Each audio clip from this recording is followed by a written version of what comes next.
हिंदुत्वाचे विचार सोडले म्हणून घरकाना घाटका झाले, घरकाना घाटका, इधर कभी नाही उधर कभी नाही. आणि म्हणून परब साहेब तुमचा इतिहास मला माहित आहे. मला बोलायला लावू नका, मला बोलायला लावू नका. मी बोलत नाही, मी कधीही कमरेच्या खाली वार करत नाही. मला सगळं माहित आहे, अंडी पिल्ली सगळी माहित आहे. कोण कुठे गेला, कशाला गेला हेही मला माहित आहे. हा एकनाथ शिंदे ज्यांनी केलं खुले आम केलं, खुले आम.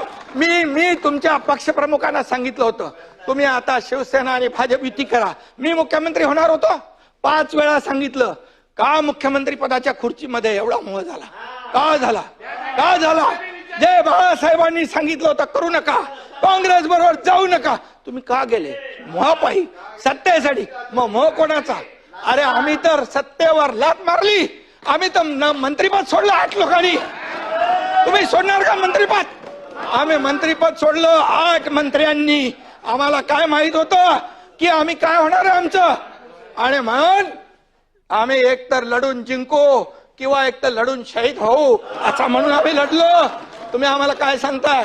आणि म्हणून परब साहेब तुम्हाला तुमचा माझा काय वाद नाहीये, पण तुम्ही एकच आहे, जे बोलाल की तुम्ही नोटीसला जाऊ घाबरून पळाले, हे पळाले ते पळाले, आतलं मला सगळं माहित आहे.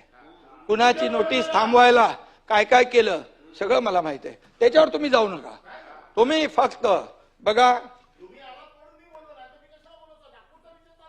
मी तुम्हाला काय म्हणालो नाही, सभागृहामध्ये तुम्ही देखील काहीतरी बोलला होता असं मी बोललो. काय कशावर?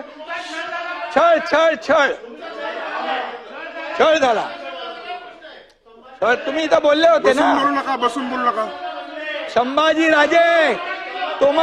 संभाजीराजे मी काँग्रेस प्रदेशाध्यक्ष आणि देवेंद्र फडणवीसांच्या बद्दल बोललो की त्यांनी म्हणाले की औरंगजेबासारखा क्रूर प्रशासक मुख्यमंत्री आहेत.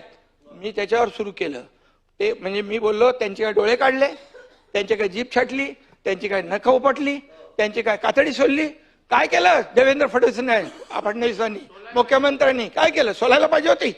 आणि मग मी म्हणालो आणखी कोणाचा तुमचाही छळ झाला. तुम्ही जेव्हा उठायला उभे राहिले तेव्हा मी बोललो तुमचाही छळ झालाय का? यावर तुम्हाला काय वाटते कमेंट बॉक्समध्ये लिहा. चॅनलला सबस्क्राईब केले नसेल तर नक्की सबस्क्राईब करा. जय महाराष्ट्र.